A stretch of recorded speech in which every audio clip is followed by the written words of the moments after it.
खणे खत की लिखा गुरबरा कागज कलम की खणे खत की लिखा दस पतो कोनी को तांजो दस बिना दस की मिला गुरबरा कागज कलम की खणे खत की लिखा गुरबरा कागज कलम की खणे खत की लिखा दस पतो कोनी को तांजो दस बिना दस की मिला गुरबरा कागज कलम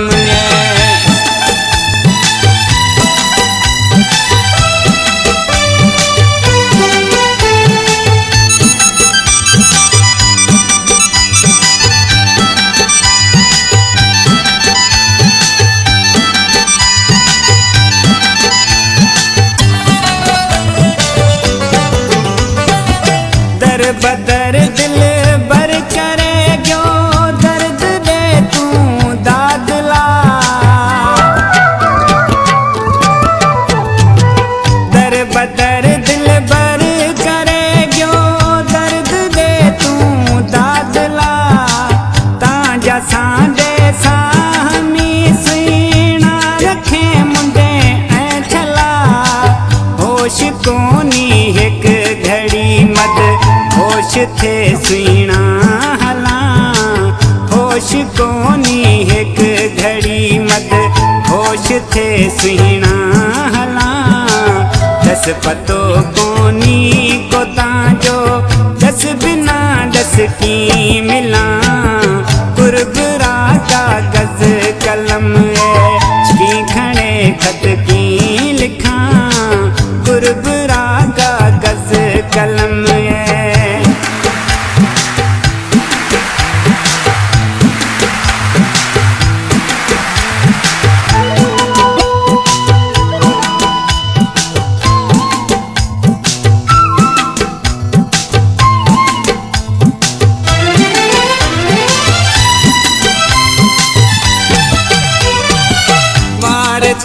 जाते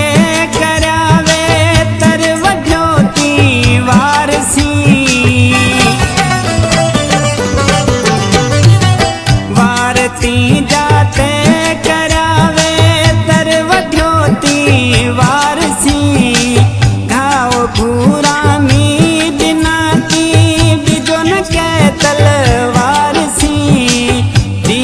ऐसी सूरता जा जो खणे दर दर रुला दी ऐसी सूरता जा जो खणे दर दर रुला दस पतो कोनी को तांजो दस बिना दस की मिला गुरबरा कागज कलम की खणे खत की लिखा गुरबरा कागज कलम इन कलाम के वधिक पसंद कयो कोट मिठा तल लग हैदर जी ढाणी खां लियाकत अली रामू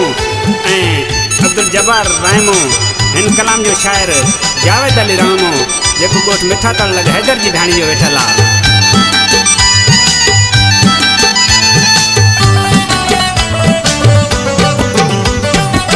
जावेद अली खाब सारा थे खत्म खुशे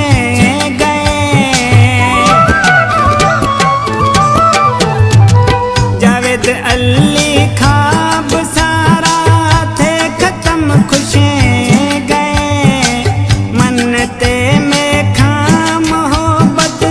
रे रहूं मां की हणे तू जाए बैठो सुखियो थे मां जी दिल ते बाहुला तू जाए बैठो सुखियो थे मां जी दिल ते बाहुला दस पतो कोनी को तांजो दस बिना दस की मिला गुरबरा कागज कलम की खणे खत की लिखा गुरबरा कागज कलम की खणे खत की लिखा दस पतो कोनी को तांजो